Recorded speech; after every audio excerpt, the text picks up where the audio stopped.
Welcome to the Surviving Grief video podcast. I'm Gary Sturgis, the creator and facilitator of Surviving Grief and the author of Surviving Grief 365 Days a Year. I'm so excited to be joined by Sara of the Sara Rian Books Facebook page. Sara is an American poet, self-published author, mother, wife, licensed therapist, and a fellow griever. If you follow my Surviving Grief Facebook page, you probably already know Sara, because I post her poems all the time on my page. Her poems usually get hundreds of thousands of likes and comments because they resonate with so many people in the grief community. Sara, thank you so much for being my guest and talking to me. It's such a pleasure to finally meet you.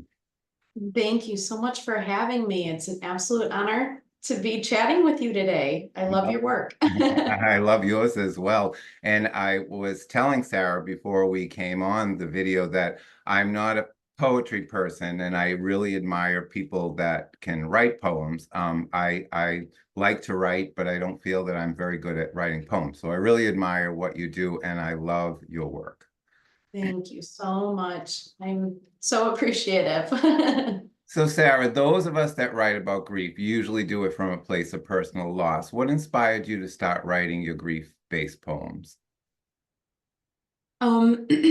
The grief poetry began after the loss of my mother in, it was actually July of 2018. Oh, I'm Um, sorry.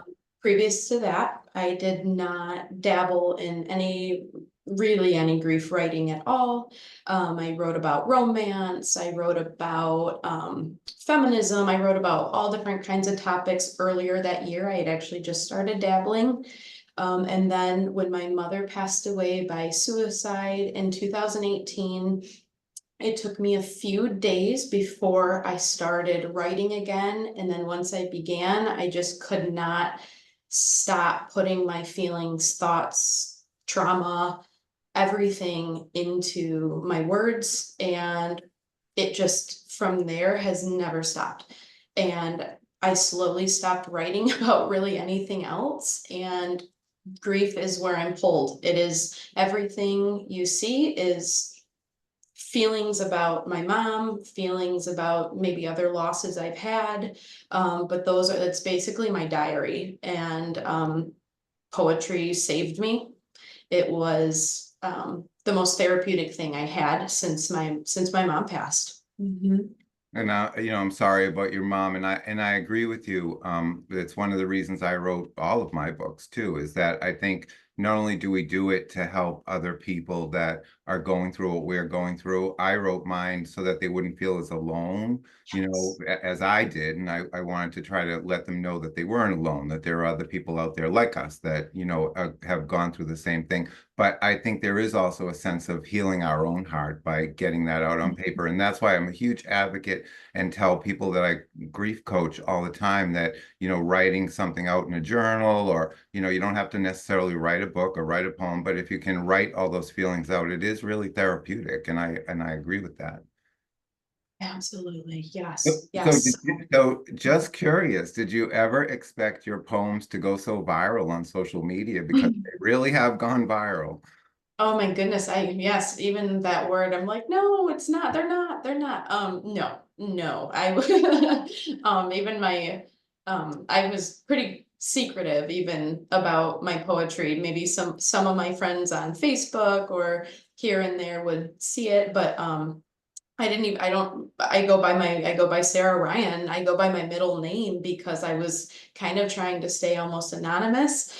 And so I'm trying to branch out more and, just be more open and say, hey, grief is okay. And I'm not ashamed of it. And I'm trying to reduce the stigma even around suicide loss. So I know I had no idea so many people would get their eyes on it, even with publishing books, or the social media aspect. I had no clue over these years that it would build the momentum that it has. So no, I did not realize it. That was not my goal. But it has been an absolutely wonderful community, and I have felt like nothing but support as more and more eyes have seen it. Yeah, absolutely. And just so you know, as I said, I steal your work a lot and put it on my Surviving Grief Facebook page. And usually I get 5 or 6 million people that read them. So a lot of people are definitely reading what you're writing.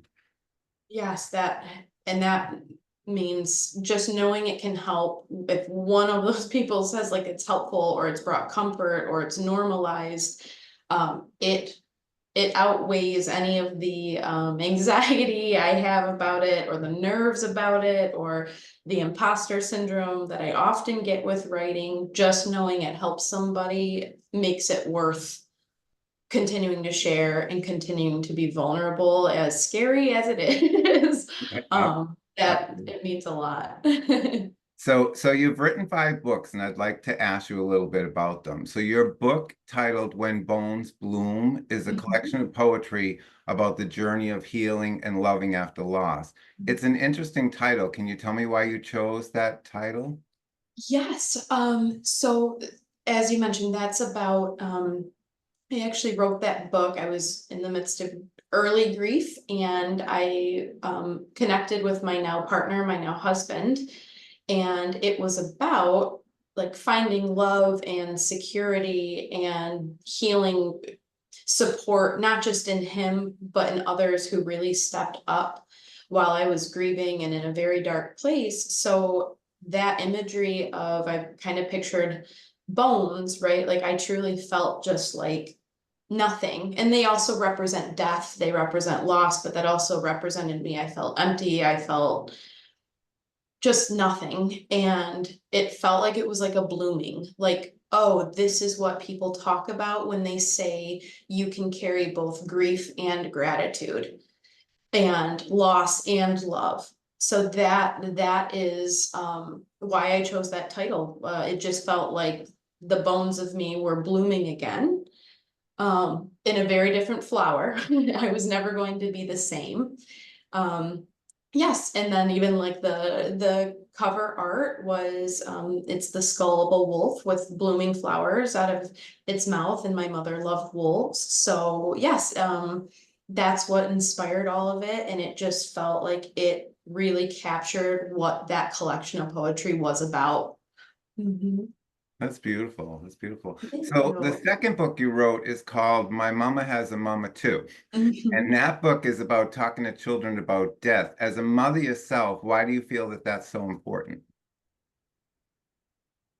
I wanted to make sure two things: that my children would know about their grandma because they did not get to meet her. I did not know I was going to have children. I didn't really have plans to be a mom. I wasn't partnered when my mom passed. So much of the pain of this has been that my daughters are never going to meet their grandma, who was the best of the best, right? And the best mom. And I wanted to make sure they had something that I could explain to them. This is, I'm the mama and I have one too. And I wanted to make sure they knew who their grandma was. They knew that I also had a mom, even though they were not going to meet her in this life. I wanted them to understand, have something, a tool to understand when they saw a picture of her or jewelry of hers, that we could start a conversation about what that means when someone dies and how to continue loving them. And as a therapist, I think we are still very much lacking resources on how to talk to children about death and dying without alarming them and making, obviously there's going to be anxiety with it just because it can be very scary. So I wanted to make sure we had some other tools to talk about death and dying. And it's also it is not religious. So I do not speak about heaven in that book. I don't use euphemisms or anything like that. It's just like, hey, someone died and we can still love them, and we can still, if we want to, believe that they are present in other ways. And so that felt very important as a therapist and someone who's trying to like normalize grief and normalize talking about death and dying. I was hoping that would be a resource for smaller children to be able to have that conversation and it not have to be tied to a certain religion. That's great. And you know, I agree. You know, when I do my surviving grief workshops, I have a section in the workshop where I talk about, you know, children and how to deal with grief and having the conversation with children. And the main thing that I try to tell people is to be honest to children. You know, I think in society in general, we tend to, you know, kind of push grief under the rug and sweep it under the rug. And I think that we do it even more so with children. You know, we're like afraid to talk to them about it, but I think it's important to just be honest about it, you know, and do it in a way that can bring them comfort. And like you said, also, you know, allow them to understand it and allow that it's part of life and to also keep a legacy alive for someone, you know, like your mom that they're not going to really ever get to meet. So I think that's great. And I agree with that. Thank you. Yes, yes, thank you. That's my only children's book I've ever done, and I don't know if I'd ever do another one, but it was very interesting to try that out. Yeah. Well, so your book, We Are Carried, is about becoming a parent while grieving one. Did you write that book because that was the position you were in yourself? Yes, it was. I began writing those pieces while pregnant with my oldest daughter and continued writing pieces after she was born. And so about half of the book is about motherhood, becoming a mother, all of that. Some is just broadly about grief, and then, you know, infused in it is becoming a parent while grieving a parent. So a little bit more specific kind of loss, like parent loss, just because I was going through that, and that triggered a lot of different things that I didn't have previous to becoming pregnant and starting a family in that way. So again, I was in this space of I am feeling like I'm about to meet the loves of my life while also missing and grieving a love of my life so much and wanting her guidance. And I know people feel that with their fathers too. So that's, yes, that's what that book was about, is, you know, grieving a parent while becoming one, because I was in that exact position, and still feel it to this day, even with my children being toddlers now. Mhm. Yeah, and that's an interesting aspect of grief that I've never even thought of, you know, being pregnant and losing your mom and knowing that when this baby's born, your mom's not gonna see them or meet them or, you know, so Mhm. yeah, that's interesting. So in your book, Loving the Gone, you write about love's limitless reach after a loved one dies. How do you think love lives on after someone we love dies? So I know the love just, it carries in us, right? Like they are physically gone, but our love is just here, right? It's, as many people say, it's love with nowhere to go, or it's wandering love, right? And it just feels like death is not going to stop me from loving someone. Death is not going to stop you from loving somebody, even if their physical body is not here on earth. And that book was really about normalizing that, right? Again, like being loud and proud of your grief, because it means you love somebody and it means they are gone. And oftentimes grief is traumatic. It's not, there's a very small percentage I see, right, where it's not traumatic. So it was really to normalize, like, you're going to keep loving them. This is life altering, right? You will feel shattered in so many ways. And please continue to talk about loving them. Please don't feel ashamed for loving them, for grieving them. And so, yes, that book was really like showing kind of the uglier sides of grief, and like it's not all rainbows and love, love, love, right? But even in the ugly times, like the love is always there as the undercurrent. And it was trying to, yeah, normalize the language around loving those who are physically not here anymore. Yeah, it's true. And you know, it's funny, after my loss, someone said to me something like to the effect of, you know, we're here to gather love, and the only thing that we take with us when we die is all that love, you know, and I think not only do we take it with us, but we also leave it behind. for Yes, the people yes. that we love because we touched their life with that love. And so we leave them behind with that love. And I think that that helped me in my grief to realize that, like they say, death ends a life, but not a relationship. And I think that we still have that love connection always until the day we die, with these people that we love and lose. Absolutely, absolutely. So Yes. the purpose of your book, Find Me There, which I know is your most recent book, correct? Find Me There. And I have to tell you, I absolutely love that book. And if you're watching this video and you haven't read that book, you have to like immediately jump over to Amazon and grab a copy of it because it's fabulous. But the purpose of your book, Find Me There, is to connect the experiences of both missing and honoring our loved ones who have died. How do you believe we can best do that? Continuing to talk about them, share what you're feeling. Again, the good, the bad, the ugly. It's not all beautiful, memorial and, you know, amazing stories and smiles, and it's hard. And that book is kind of two pieces to it, which is this is so hard and this is, kind of the grief part or the trauma part.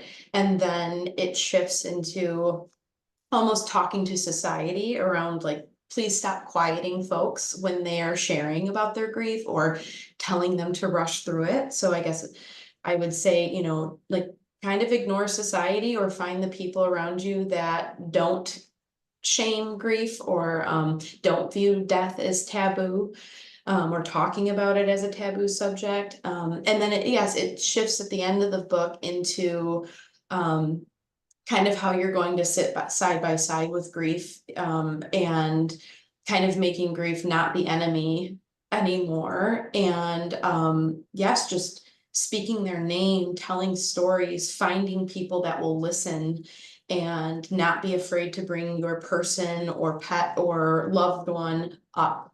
And yeah, it's basically like we're all gonna go through this, we're all gonna die, and we're all gonna grieve, and how do we do that not in the shadows anymore? I agree. And I always say that, no one is ever forgotten until someone stops saying their name. And I think it's really Yes, important yes, that we do that, that we keep their memory alive by talking about them and mentioning their name, because once we stop doing that, then they truly are forgotten. absolutely, absolutely. So Sarah, as a licensed family therapist, do you ever work with people that are grieving? Is that part of what you do? Yes, it turns out I've never met a human that hasn't grieved in some way, whether it be death and dying or moving homes or grieving single life, right? Grief is everywhere. And oftentimes death and dying does come up. That's not what I specialize in. I did specialize with couples. I actually worked in trauma, domestic violence. Again, I did not, grief work has fallen into my lap, right? Both through my own loss and then the poetry.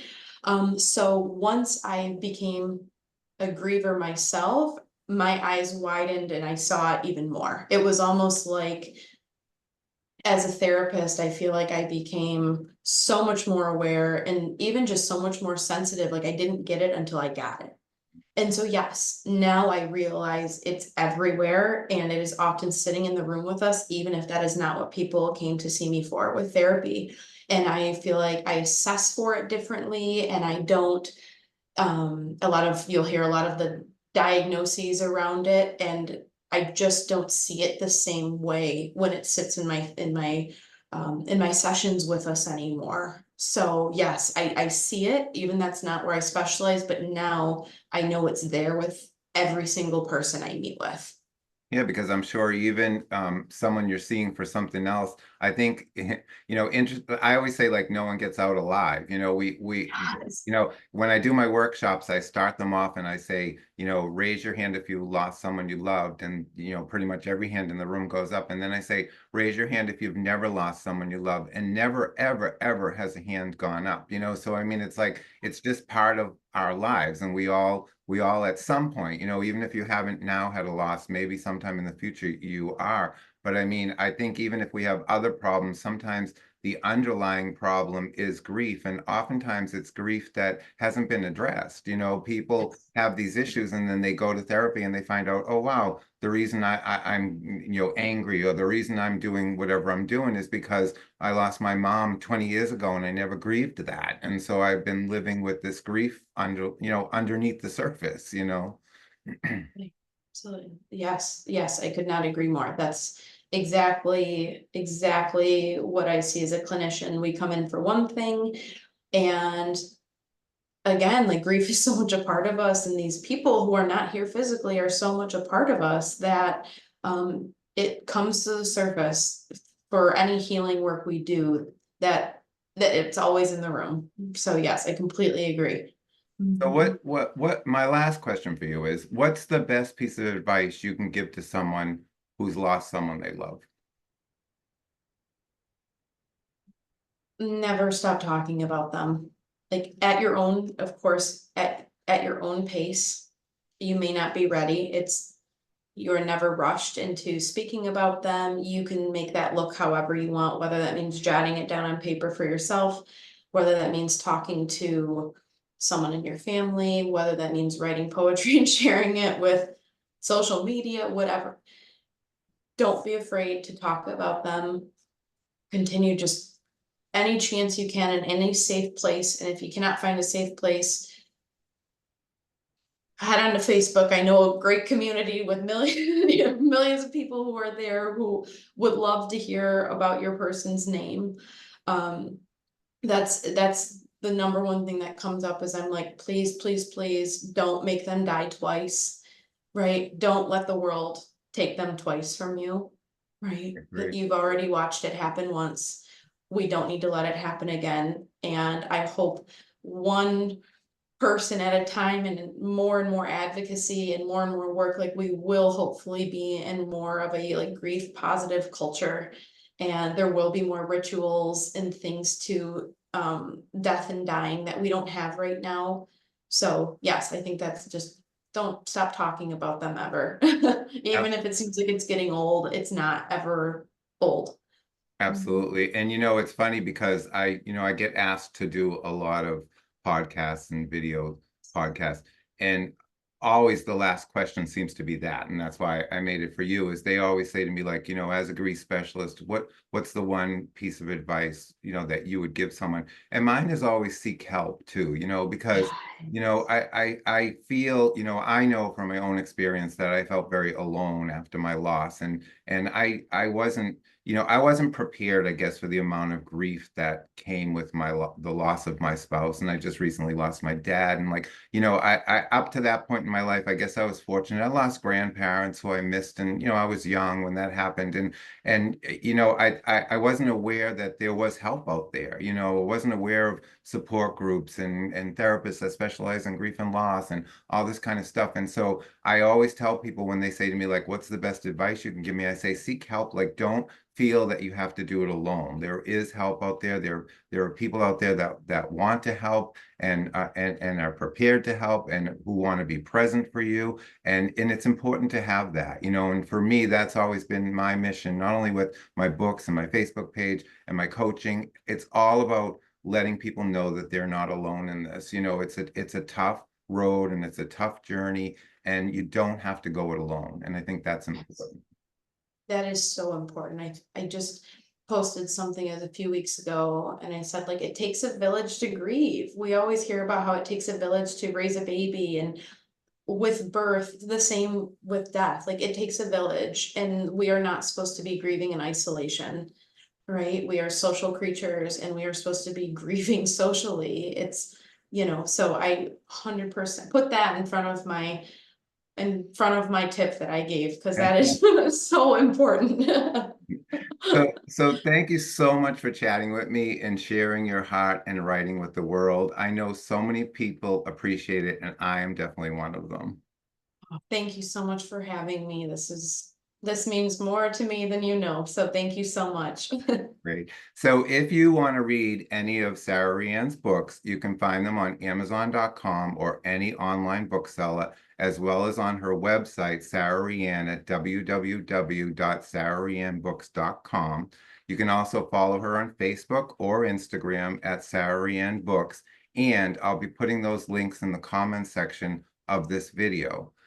And to watch more videos like this one, you can visit my Gary Sturgis Surviving Grief YouTube channel, and I'll put that link in the comment section as well. Thank you, Sara, again so much. It was such a pleasure to meet you. Thank you so much. And thank you for watching this video. Take care of yourself as you continue on your personal grief journey. And remember, you're not alone because we're all walking each other home.